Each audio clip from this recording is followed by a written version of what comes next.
తయారు చేయాలనే డిమాండ్ దీంట్లో ప్రధానంగా ఉంటుంది. తర్వాత యువతకు ఉపాధి కల్పించే విధంగా వివిధ కులవృత్తి వాళ్ళు ఉన్నారు. ఉదాహరణ మేదరు కులవృత్తి ఉంది. ఈరోజు మనం కనుమరుగైపోతుంది, అది బుట్టలది. వాళ్లకు ఆధునీకరణంగా ఎట్లా తయారు చేయాలనే దాన్ని చేసి వాళ్లకు ఉపాధి కల్పన కోసం స్కీములు తీసుకోవాలి. తర్వాత ముదిరాజులకు చేపలు పట్టే దాని మీద ఆధునీకరణ చేయాలి. గీతా కార్మికుల కులవృత్తికి కూడా ఆధునీకరణ ద్వారా ఇది చేయాలి. నాయన బ్రహ్మలకు కూడా ఉపయోగపడే విధంగా, తర్వాత యాదవులకు ఉపయోగపడే విధంగా ఈ వృత్తిని అన్ని కులాల వారికి కుల వృత్తుల వారికి ఉపయోగపడేంత స్కీమ్ తయారు చేసి బీసీలకు న్యాయం చేయాల్సిన అవసరం ఉంది. ఆ తర్వాత ఈ ప్రస్తుత కాంగ్రెస్ గవర్నమెంట్ గతంలో కామారెడ్డిలో డిక్లరేషన్ తీసుకొచ్చింది బీసీల పైన, దాన్ని పూర్తిగా తూచా అమలు పరచాలి. అందులో ముఖ్యంగా ఏంటి అంటే కాంగ్రెస్ ప్రభుత్వం చెప్పిన దాన్ని కంపల్సరీ అమలు పరచాల్సిన అవసరం ఉంది.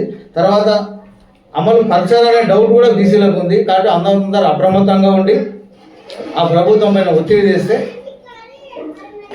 మనకు న్యాయం జరుగుతుంది. ఈ బీసీ కమిషన్ కూడా స్వచ్ఛందంగా రాజకీయ పార్టీలకు ఒత్తిడి కాకుండా స్వచ్ఛందంగా బీసీలకు ఏం కావాలి, బీసీలకు ఏ రకంగా అయితే న్యాయం జరుగుతుంది అనే దాన్ని సమీకరణ చేసి ఆ చట్టాన్ని పొందపరచవలసిన అవసరం ఉంది.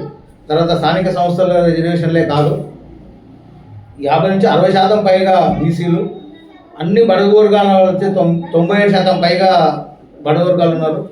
అందరికీ చట్టసభల్లో రిజర్వేషన్లు కావాలి. ఇప్పుడు ఎస్సీలకు చట్టసభల్లో రిజర్వేషన్లు ఉన్నాయి, బీసీలకు చట్టసభల్లో రిజర్వేషన్ లేవు. అక్కడ కూడా రిజర్వేషన్ కావాల్సిన అవసరం ఉన్నాయి. 4% ఉన్న ఓసీలు 10% రిజర్వేషన్ కల్పిస్తుంది ప్రభుత్వం. కనుక దాన్ని రద్దు చేయాలి. మేము రిజర్వేషన్లు వాళ్ళకి ఇవ్వాలి, వాళ్ళు రిజర్వేషన్లకి మాకు కాదు. మనం రిజర్వేషన్ల కింద మనం బతకవద్దు, వాళ్ళు మన కింద రిజర్వేషన్లో వాళ్ళు బతకాలి.